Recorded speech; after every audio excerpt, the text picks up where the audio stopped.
Hi guys, Marriage Monday here again, and today we're going to be doing our part 2 of testimonies. So I'm going to share my testimony with you guys, and so my name is Chris, as you know, and today's my testimony. So we're going to start with question number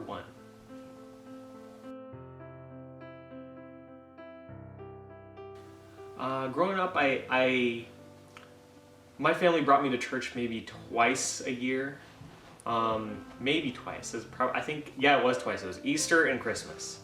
Was my grown-up family's days, so we were twice a year Christians, and which was kind of sad. So I knew of God, but I didn't know the right way to praise God and the right way to pray.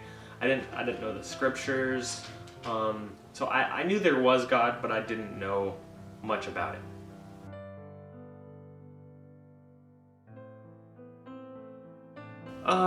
Growing up, I can't say that I felt God was watching over me at the time. However, looking back on it now, I look back and I think there's no way I could have gotten through my life without somebody watching over me, without God being there for me every step of the way. I mean, I had points in my life where I shouldn't be sitting here now. You know, I should be dead somewhere, or you know, maybe even in prison. I mean, I was not that great of a person, and I always had God watching over me, and through the grace of God, I got all the way through it, and you know, I'm here now, and I'm not dead, and I'm not in prison, so that's a good thing.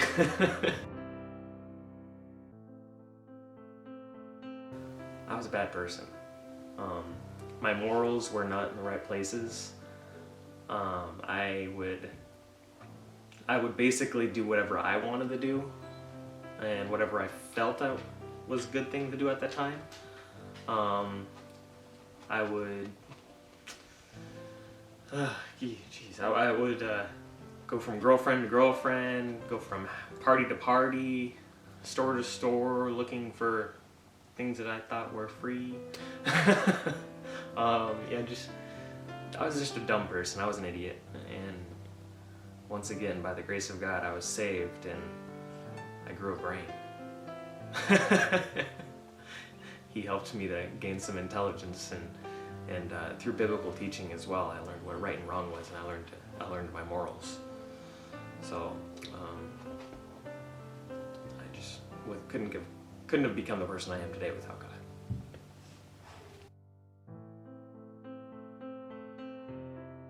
God set me free from a lot of things. So there's many things that I've prayed for over the years, for God just to free my mind to free me from temptations, which, you know, I'm human just like anybody else. I still struggle with temptations of certain things. However, the things that I've always prayed for and asked God to help me with, He has shown His light and always in my life been able to free me from those things. So God has helped me to get through things like, I hate even saying it, like pornography. He got me all the way through that. I mean, I don't even want to look at it anymore. I don't want to even hear about it. Even when, you know, I hear people talking about certain things, I'll, you know, tune out or walk away from a conversation just because that's like mental pornography in my eyes. I just don't feel right. It just feels wrong. So He's freed me from, you know, my life of sin. Honestly, I feel like He's forgiven me for, you know, because He died on the cross for us. I mean, He's forgiven my sins. I feel at peace with that. And there are just many things I mean, I had anger issues as well. I haven't felt like wanting to, you know, punch anything in a long time, which is awesome. Which for me was really good. And you know, I've just been really content with our life, and God's freed me from many things which I thought I was like mentally ill from. So once again, by the grace of God, I am who I am. A couple of habits that I had as well, like I had an addiction to, my main addiction that I had prior to becoming Christian was alcohol. And I'm not saying that if you guys drink alcohol, you're not Christian. You know, salvation is personal, you guys. My thing is that I believe that I have an addiction to alcohol. I believe that if I drink it, I become a totally different person than I really am, and I don't like that person. So I personally choose not to drink it. If you guys feel that you can control yourselves, which a lot of people can better than I can, that's up to you. I just don't want to drink alcohol anymore, and I asked God to help me with my addiction, and He did. I don't feel the urge to drink. I mean, sometimes I'll go out with, like our friends or something like that, and then they'll have maybe a little bit of something to drink, and I'll be like, that kind of looks good. But then I think about the fact that it could tear our family apart. It could start me down a downward spiral, of wanting to drink all the time, and I just don't want to start that up again. So I chose to pray to God to help me with that addiction, and He did. And because of that, and now I know when to say no, which is basically all the time, and it helps me. That's awesome. And another thing He helped me with an addiction was I was addicted to doing some drugs before I met Anna. When I met my wife, I immediately stopped doing any type of substances, such as marijuana or pills or any of that stuff. I mean, it just stopped. I can think of one instance after when I met my wife that I had tried it again, and it didn't feel right.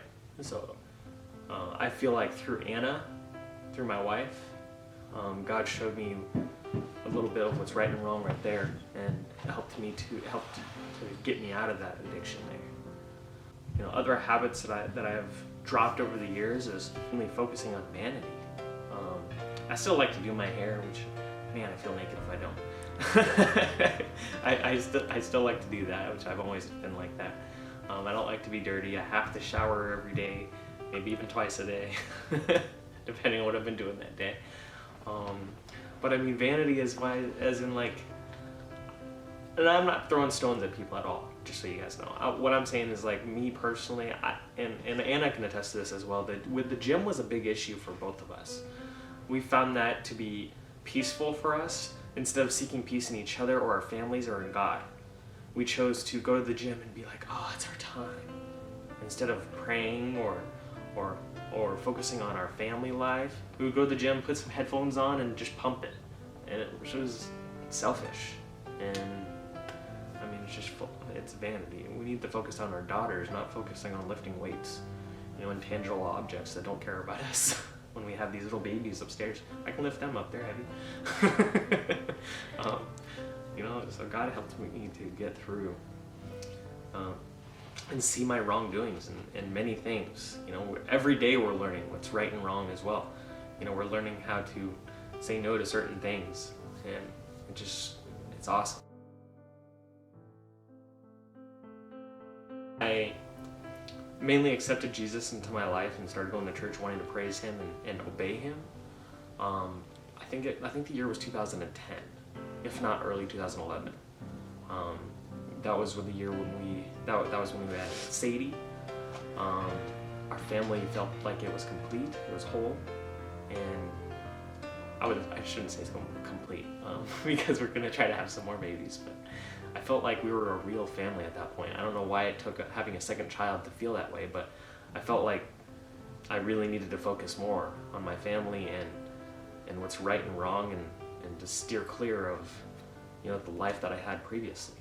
And I woke up one night looking at the ceiling, and it was just like I felt God in the room. Like I could feel Him in me, and I get tingles just thinking about it. And I had to wake Anna up and tell her we need to go to church and we need to focus on Jesus. And she looked at me, and I could tell she was like super surprised because I didn't want to go to church with her at that point. She was going to church, but I wasn't. I would stay home and sleep or something, and she just looked at me and said, "Okay, I'll go with you." And that was the end of that, and we've gone to church almost every single week, since then. And the times that we haven't, of course, we'll be like out of town or something, or Anna's sick like she is now. Things like that happen. That's life. But we'll still make time for God.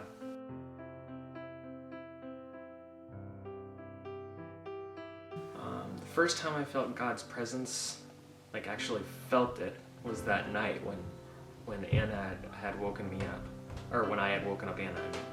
And I don't know, since then I've felt it, numerous times, whether it be with church, when I'm with my family, being out in the wilderness, hiking or anything like that. You can feel it, and it feels like a warm embrace. Honestly, that's the only way I can describe it. The first time I heard about Jesus was, of course, when I was a child. Didn't know much about him though, but the people who taught me most about who Jesus was would first be my wife, because she learned from her family. Second would be her mom, and third would be her dad. Of course, I've learned a lot about Jesus in the church, but I'd say my wife's family and my wife would be my main teachers. And because of them, I really have learned a lot about who Jesus really was. And of course, through studying the Bible as well. Like right now we're studying Luke, which is an awesome book. So.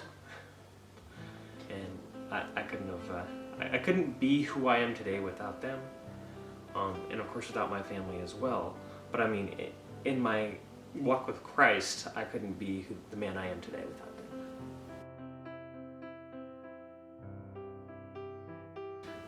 Church has definitely helped me to learn who I am. It's definitely helped me to learn fellowship, to learn, and it's really nice because we'll study together like our part of the Bible, but to go to church every week and hear their studies and to feel like when you go into a church, if you don't feel like you're being, if you don't feel your convictions, that when you're in church and you're hearing the preachings, if you don't feel convicted ever, in my eyes, you're in the wrong place. Because I feel like church has helped me feel convictions and to help me and my family to grow into the family that we are today, because the fact that we've learned so much, and it sometimes is like a slap in the face when we're right there, and it's like, to not focus on otherworldly things, but on each other and God. God first, of course.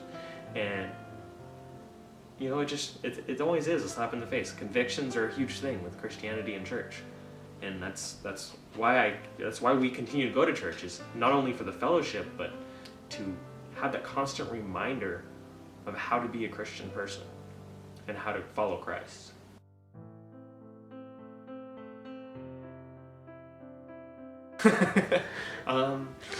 Yeah, pretty much, ever since birth. I'm just kidding. Just kidding. No, so like it was, I think senior year is when I grew a beard the first time. And kind of interesting, I used to dye my hair black, and I didn't want my beard to not match, so I dyed my beard black too. Yeah, that was weird. So our prom pictures is of me with a black beard, and my daughter says, "Daddy, when did you have black hair?"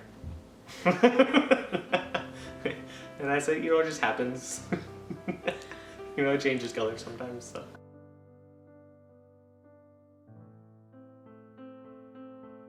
That's all of our questions that we have for today. But guys, I really couldn't be who I am today without God. I couldn't be the father I am. I couldn't be the husband I am. And I'm still working towards trying to be the better person every day. And I still pray to God to help me. I mean, my love for God is tremendous, you guys. I mean, I try to put Him first with everything, and I try to keep, I always want to keep Him in mind with everything I do, with every decision I make. I try to think, is that going to glorify God?